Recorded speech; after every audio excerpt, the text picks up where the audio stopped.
Hello my dear student, তোমাদের আমি last ক্লাসে আমি ব্যাকটেরিয়াল কনজুগেশন প্রসেস পড়াচ্ছিলাম। সেখানে পড়াতে গিয়ে আমি তোমাদের কনজুগেশনের যে প্রথম টাইপ মানে এ প্লাস এবং এফ মাইনাস সেল কনজুগেশন তোমাদের ডিটেল আলোচনা করেছি। আমি একটি নোট এবং প্রয়োজনীয় যে পিকচার সেগুলো প্রোভাইড করেছি, তোমরা চাইলে আমার ভিডিওটা দেখে আসতে পারো।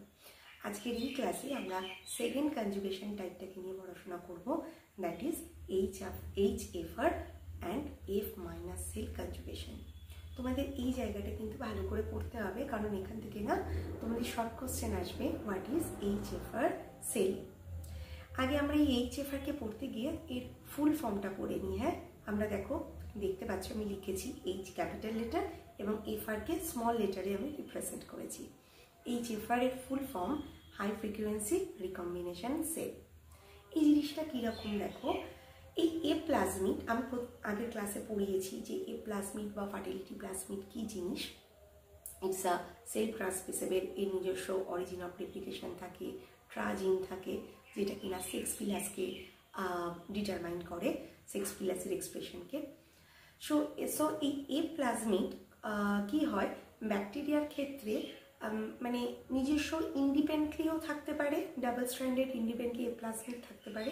আবার কখনো কখনো এই এ প্লাজমিড ব্যাকটেরিয়ার যে নিজস্ব ক্রোমোজোম সেইখানে না দে ক্যান গেট ইনসার্টেড। মানে কি বললাম, কখনো কখনো এ প্লাজমিডটা ব্যাকটেরিয়ার নিজের যে ক্রোমোজোম তার ভেতরে না নিজেকে ইনসার্ট করে দেয়। এই ইনসার্ট করে দেওয়ার জন্য কি হলো, তাহলে ব্যাকটেরিয়াল ক্রোমোজোমের সাথেই এই এ প্লাজমিডের জিনগুলো থেকে গেল। এই যে নতুন এক ধরনের রিকম্বিনেন্ট সেল তৈরি হলো, এটাকেই বলা হয় HFR বা হাই ফ্রিকোয়েন্সি রিকম্বিনেশন সেল। এবারে দেখো, যখন আমরা এইরকম একটি HFR স্ট্রেনের সাথে এফ মাইনাস সেল মানে যে সেলের ভেতরে কোনো রকম এ প্লাজমিড নেই, এরকম সেলের যখন কনজুগেশন হয় তখন ব্যাপারটা কীরকম হয় দেখা যাচ্ছে যে এই যে মানে এখানে recombination process is very high but transfer of total A plasmid is very লো।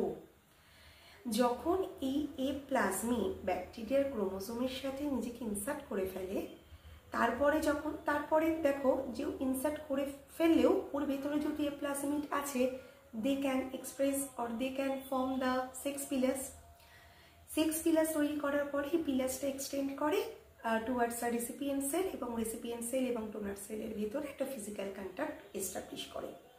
এর ভেতর দিয়ে one strand of this recombinant chromosome or মানে mix of a plasmid and bacterial chromosome যখন ট্রান্সফার হয়, তখন না এটা অনেকটা লেন্দি প্রসেস, মানে পুরো ক্রোমোজোম সহ এ প্লাজমিড পুরোটাই যে রেসিপিয়েন্ট সেলের ভেতরে যাবে না, এতক্ষণ অবধি কিন্তু এই ফিজিক্যাল কন্ট্যাক্টটা এস্টাবলিশ করে না, দে গেট ব্রেকডাউন।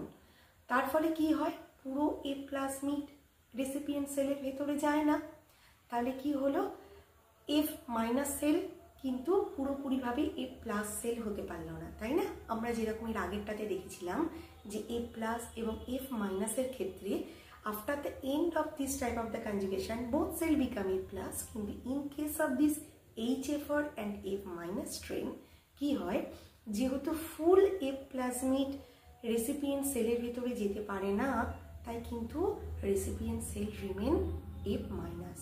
কিন্তু একটা মজার জিনিস ঘটে, দেখো আমি প্রথমেই বললাম না যে এ প্লাজমিডটা ব্যাকটেরিয়াল ক্রোমোসোমের ভেতরে নিজেকে ইনসার্ট করে দেয়, তাহলে যখন এর একটা স্ট্র্যান্ড রেসিপিয়েন্ট সেলের ভেতরে প্রবেশ করে, তখন এ প্লাজমিডের সাথে কিছুটা পরিমাণে না ব্যাকটেরিয়াল ক্রোমোসোমের জিনও এর সাথে রেসিপিয়েন্ট সেলের ভেতরে ওই স্ট্র্যান্ডে ঢুকে যায়। এই যে স্ট্র্যান্ডটা প্রবেশ করলো, এই স্ট্র্যান্ডটা কি হয় না একটা মানে recombinant type of F minus cell তৈরি করে, তাই তো? একটা নতুন ধরনের এফ মাইনাস সেল, যেটার মধ্যে কিনা অন্য আরেকটা ব্যাকটেরিয়ার ক্রোমোসোমেরও কিছু অংশ প্রবেশ করে গেছে। তাহলে after the end of this HFR and F minus cell conjugation, one cell remain HFR, no change, and another cell remain F minus, but some recombinant F minus cell is produced. Okay, এটা হচ্ছিল আজকের ক্লাসে আমি এই তোমাদের conjugation টাইপগুলো, যেহেতু এগুলো খুব ভালো করে তোমাদের পড়তে হবে, তাই একসাথে সবকটা বলে দিলে এই ভিডিওটাও অনেকটা লেন্দি হয়ে যায়, আর তোমাদের বুঝতে গিয়েও একসাথে অনেকটা হেকটিক মনে হতে পারে। তাই আমি ছোট ছোট করে এই ভিডিওগুলো দিচ্ছি যাতে তোমাদের বুঝতে সুবিধা হয়। আজকে তোমাদের এইটাই পড়ালাম। নেক্সট ক্লাসে তোমাদের আর একটা নতুন কনজুগেশন টাইপ, মানে থার্ড যে কনজুগেশন টাইপ, এই প্রাইম সেলের আইডিয়াটা নিয়ে আমি পড়াবো। সো আজকে এতটুকুই, খুব ভালো করে পড়ো and have a nice day.